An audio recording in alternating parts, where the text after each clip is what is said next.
माझा पहिला प्रश्न तुमच्यासाठी असा आहे की प्रेग्नन्सी प्लॅनिंग कन्सल्टन्सी नेमकी कधी सुरू करावी? ओके, हा एक फार महत्त्वाचा मुद्दा आहे आणि पूर्वीचा काळ राहिलेला नाही आहे. आजकालच्या युगामध्ये जे मिलेनियम किड्स आहेत त्यांच्याबद्दल मी बोलतो.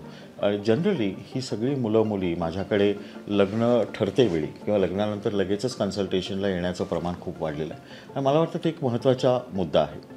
आणि जसं आपण आपल्या करिअरबद्दल विचार करतो, आपल्या सेटलमेंटबद्दल विचार करतो, आपण जेव्हा नवीन घरात लग्न होऊन जाणार आहोत तेव्हा घरांची ॲडजस्टमेंटबद्दल विचार करतो, त्याचप्रमाणे प्रत्येक कुटुंबाने सासरी, माहेरी आणि त्या नवरा बायकोने, होणाऱ्या नवऱ्या बायकोने हा नक्की विचार करावा की आपण प्रेग्नन्सी प्लॅनिंग करणार आहोत का? आपण खरोखर प्रेग्नन्सी टाळणार आहोत का? किंवा मुद्दामून प्रेग्नन्सीचा चान्स लवकर घ्यायचा आहे का? हे दोन्ही मुद्दे महत्त्वाचे आहेत.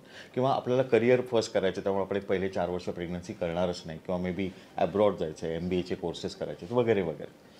पण हे सगळे डिसिजन्समध्ये डॉक्टरचा रोल फार महत्त्वाचा आहे. कारण भारतामध्ये आम्हाला लक्षात येते की बहुसंख्य स्त्रियांची स्त्रीबीज कोशांची कामं थोडी कमी होतात. एक छान स्टडी पब्लिश झाला होता, स्वॅन स्टडी म्हणतो, की जे स्पॅनिश वुमन आणि इंडियन वुमेनचं कंपॅरिझन झालं होतं आणि त्याच्यात कळलं की भारतीय ओव्हरीज एक 7 वर्ष स्पॅनिश ओव्हरीजपेक्षा लवकर जून होतात. त्यामुळे भारतीय स्त्रियांमध्ये एकूणच जसं वय वाढतं तसं प्रेग्नन्सीचं प्रमाण खूप त्वरेने कमी येतं. ह्याची जाण आम्हा डॉक्टरांना खूप आहे आणि हेच आम्हाला त्यांना सांगावं लागतं की तुम्ही प्रेग्नन्सी प्लॅन करण्याच्या अगोदर 3 गोष्टी तपासा.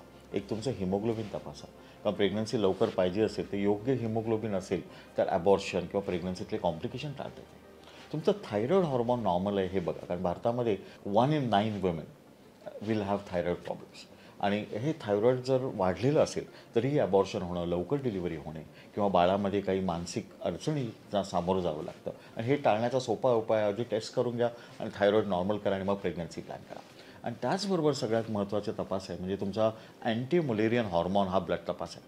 अँटीमुलेरियन हॉर्मोन तुमच्या स्त्रीबीज कोशामध्ये असलेली बीजांची संख्या सांगतो आणि तो फार महत्त्वाचा आहे. ज्या ज्या मुलींना AMH लेवल कमी असेल त्यांनी जरा लवकर प्रेग्नन्सी जरी प्लॅन केली पाहिजे किंवा त्यांनी एग फ्रीजिंग किंवा एम्ब्रिओ फ्रीजिंग केलं पाहिजे, सो दॅट नंतर जरी प्रेग्नन्सी प्लॅन करणार असाल तरी त्यांना अडचणींना सामोरं जावं लागणार नाही.